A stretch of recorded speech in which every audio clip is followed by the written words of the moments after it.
Elias had spent most of his life on the edge of the desert, where the wind carried dust like tiny ghosts across the land. His home was a small, sturdy cabin made of sun-baked clay and timber, sitting on a plateau that overlooked endless sand and rock. It was a lonely life, but Elias had grown used to it. He liked the silence, the open skies, and the way the land challenged him every day. But what he loved most and what he could never replace was his horse. A strong, intelligent creature, bred to endure the harsh desert and to sense danger long before it arrived. He called the horse Coda. Coda was more than a companion. He was a lifeline, his one true friend in a world that was often unforgiving. That evening the sun sank low, painting the horizon in shades of red and gold. Elias had been checking the perimeter of his small grazing lands when he spotted something unusual near a rocky outcrop. At first he thought it was a shadow, maybe a trick of the fading light.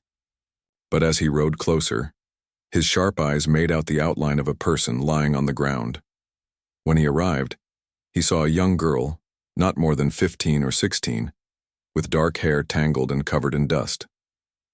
Her clothes were torn and blood stained the hem of her skirt. She was breathing but shallowly, and her leg was bent at an odd angle. Elias' heart tightened.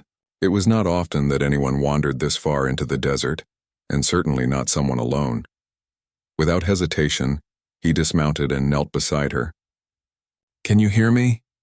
he asked gently, brushing the hair from her face. Her eyes opened briefly, wide with fear, then closed again.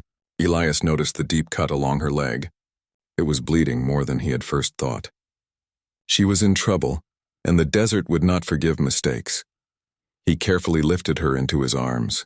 The girl was surprisingly light, but every movement caused her to wince. Elias' mind raced. He did not have much, only a few supplies in his bag, some bandages, water, and a small pack of herbs for basic first aid. But he also had Coda, and he knew the horse could carry her safely. "Coda," Elias said softly, kneeling beside the horse. "I need your help." The horse neighed, as if he understood the urgency. Elias gently lifted the girl onto Coda's back. She murmured something in a language he did not understand, but the tone was wary, not angry. He wrapped a blanket around her to keep her steady. The journey ahead would not be easy. The desert was full of dangers, and night brought both cold and predators. Mechanical wolves, remnants of old experiments long abandoned by humans, roamed these lands, hunting anything that moved. Elias knew he had to be careful. Every step Coda took was measured, and Elias guided him silently, listening to the wind and the subtle sounds of the night. As they moved through the desert, the girl began to stir. She opened her eyes and looked at him, her gaze curious but cautious. Elias smiled gently, hoping to ease her fear. "You're safe for now," he said. "I'll get you somewhere you can rest." She did not respond, only watching him with quiet intensity. Elias sensed a strength in her, even in her weakened state. The journey was slow. Coda was careful, stepping lightly over rocks and avoiding unstable ground. Elias kept talking to the girl, telling her about the stars, about the paths they followed, and about the little signs in the sand that could lead them to safety. Her breathing began to steady, and she occasionally murmured words in her language, pointing to the horizon or the stars. Elias could not understand the words, but he sensed she was guiding him, sharing knowledge of the land she knew so well. Hours passed, and the night grew colder. Elias wrapped the blanket tighter around her, noticing the way the wind cut through the desert like a knife. Coda's hooves barely made a sound on the sand, and Elias felt a strange sense of connection with the horse. Together they moved as one, protecting the girl in the best way they could. At one point, Elias spotted faint tracks in the sand, large metallic footprints that could only belong to the mechanical wolves. He tightened his grip on Coda's reins and whispered to the girl to stay very still. The wolves were clever and fast, drawn to movement and sound. Elias knew that if they were spotted, there would be no chance to outrun them. But Coda sensed the danger and shifted, ready to act. Elias let the horse take the lead, following the safest path he could see, carefully avoiding the tracks. The girl, sensing the danger, leaned closer to him and whispered a single word. Elias did not understand it, but the tone was urgent. He nodded and adjusted their path slightly, trusting her instincts. There was something remarkable about her. Despite her injuries, she had survived in the desert alone, facing predators both natural and mechanical. Elias felt a surge of admiration. Humans could be incredibly resilient. By the time the first hints of dawn appeared on the horizon, Elias was exhausted, but he did not slow down. The desert was beautiful at this hour, with soft gold spilling over the sands and rocks, but he could not afford to lose focus. Somewhere ahead there might be water, shelter, or others who could help, and he knew that he could not let the girl down. As the sun rose, casting long shadows across the desert, Elias saw movement in the distance, figures on horseback, fast and purposeful.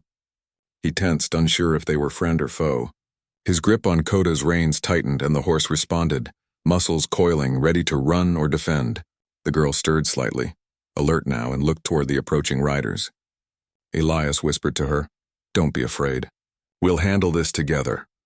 The figures came closer and Elias could make out their shapes more clearly. They were not ordinary travelers. Their clothes and movements suggested they belonged to a group, skilled in the ways of the desert. Elias's heart pounded, unsure if they were dangerous, but something in their posture seemed protective rather than threatening.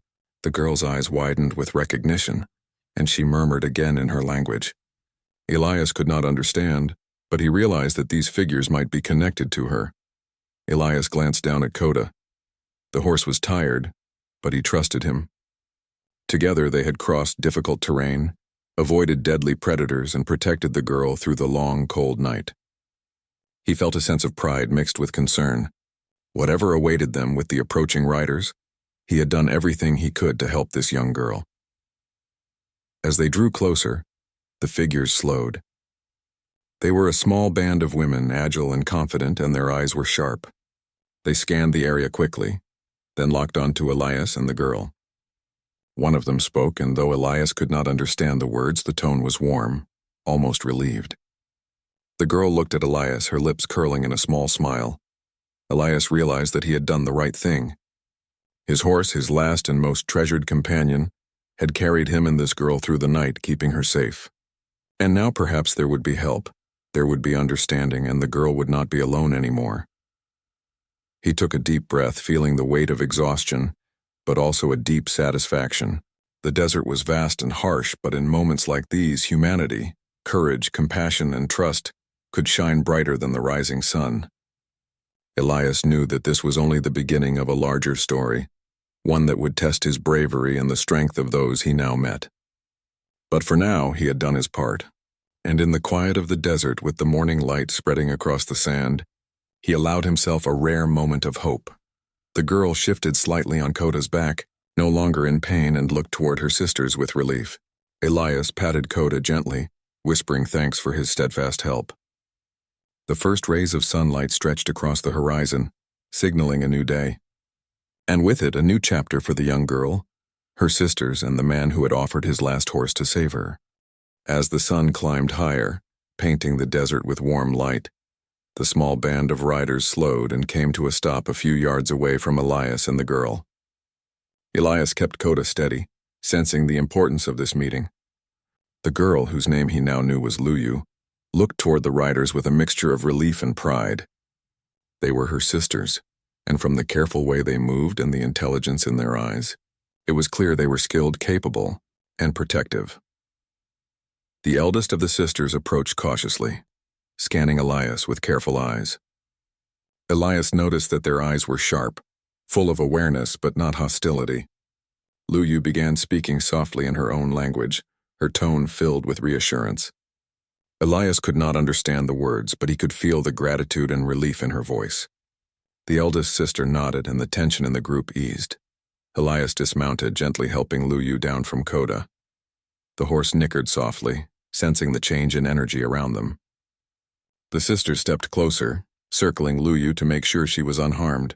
One of them quickly knelt to examine her leg, nodding with satisfaction as she saw that Elias's care had prevented any serious infection. Elias felt a quiet pride but also a slight worry. He had given his last horse to save her, and he still did not know what would happen next. After a few moments, the eldest sister turned to Elias, speaking in broken English. "You saved her?" she asked. Elias nodded. "Yes, I found her last night. She was hurt and alone. I could not leave her." The sister's expression softened. She studied him for a long moment as if weighing his honesty, then gave a small smile. "You brave," she said. Elias felt warmth at her words. In a harsh world like theirs, simple truths and courage meant everything. The other sisters circled him, their movements careful but filled with curiosity. One of them held a small device, scanning the area around them. Elias noticed subtle changes in the desert. The mechanical wolves he had avoided were still near, and these sisters had tools and skills to detect them. He realized that Lu Yu's people were not just survivors. They were warriors in their own right, blending human skill with clever technology to protect themselves and their land. Lu Yu slowly took a step forward, supporting herself on the eldest sister. "He helped me," she said softly in English. "He saved me." The sister's eyes softened and the tension completely melted away. Elias smiled at her. "Of course. I could not leave you alone in the desert." The sisters whispered among themselves in their language.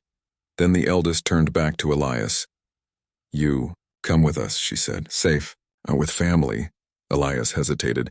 He had his home, his supplies, and his small life in the desert. But something in her eyes told him that this was more than just a request. It was an offer of trust and connection.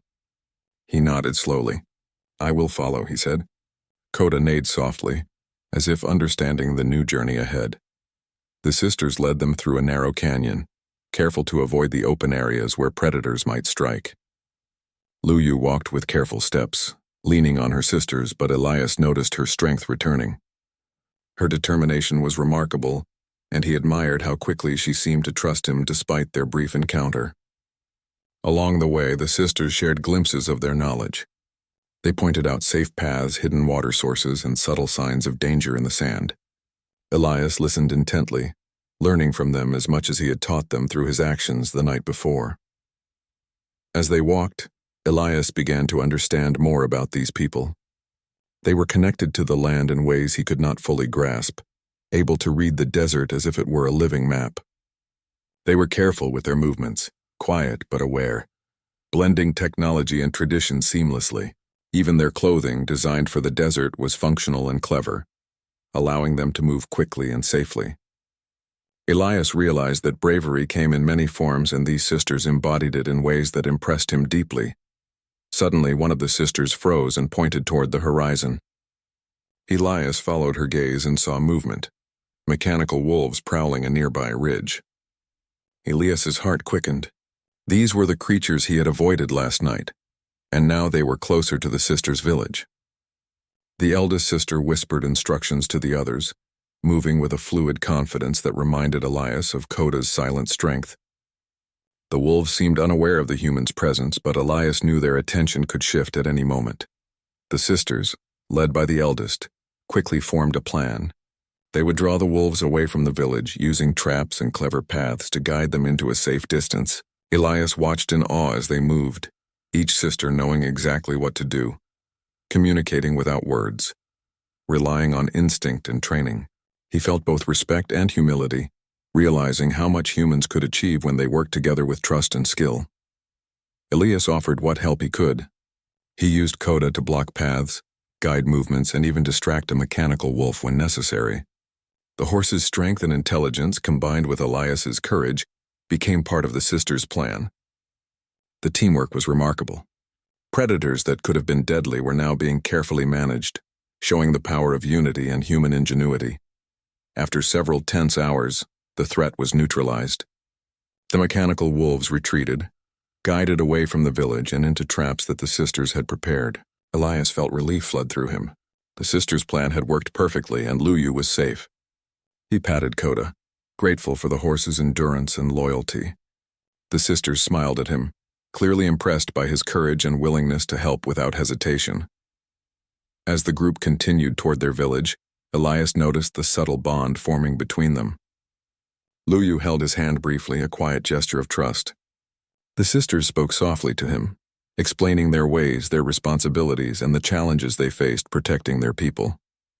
Elias listened, learning not just about survival but about strength, loyalty, and honor. He realized that bravery was not only in facing danger, but in offering kindness when it mattered most.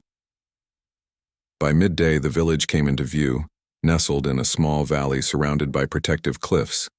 It was a place of harmony between human life and nature, simple but thriving. Small gardens, water channels, and careful shelters showed the sisters' skill in managing life in the harsh desert. Villagers emerged cautiously, curious about the new arrival and the girl he had saved. Lu Yu's sisters spoke to them in their language, quickly explaining the situation. The villagers welcomed Elias with quiet appreciation. Though he was a stranger, his actions had proven his character. He felt a sense of connection he had never experienced before. The desert was still vast, but for the first time Elias realized that he was not alone. Human courage, generosity, and empathy had created bonds stronger than distance or danger. Elias helped settle Lu Yu into a safe place, tending to her remaining injuries with the sisters' guidance. She smiled at him, eyes bright with gratitude. "Thank you," she said simply, and Elias knew it was enough. Sometimes words were not necessary when actions spoke louder. The sun began its descent, casting golden shadows across the village. Elias stood quietly watching Lu Yu and her sisters move with confidence, preparing for the evening. Coda nickered softly beside him, sensing the calm and peace that had returned. Elias felt a deep satisfaction, knowing that he had made a difference. The girl he had saved was now surrounded by family, and the desert, though still harsh, seemed a little kinder.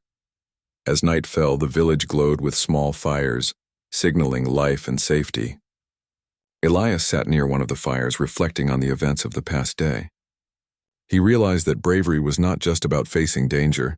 It was about compassion, generosity, and the willingness to help others even when it came at a personal cost. His last horse had carried him through the night, and he had discovered that the human spirit could shine brighter than any threat in the desert. The sisters approached him quietly, offering thanks and warm smiles. Lu Yu sat nearby, leaning against her eldest sister, her eyes bright and full of life again. Elias felt a quiet pride. He had crossed dangerous terrain, faced mechanical predators, and offered everything he had to save another human life. In return, he had gained trust, friendship, and a connection he would never forget. The desert night was calm, the stars stretching endlessly above. Elias felt hope rising within him. The challenges of the frontier were far from over, but he knew that humanity, courage, empathy, and unity could overcome even the harshest circumstances. Coda nuzzled him softly, and Elias whispered, "We did well, old friend, we did well." And so, under the vast sky and amidst the quiet strength of a community bound by loyalty and courage, Elias understood something profound. Life was not only about survival, but about the choices one made, the kindness one offered, and the bonds one created. By saving Lu Yu, he had not only preserved a life, but had strengthened the spirit of humanity itself. As the firelight flickered across the village, Elias realized that the desert was still full of dangers, but it was also full of hope. And with courage, compassion, and trust, even the harshest land could be a place of life, friendship, and honor.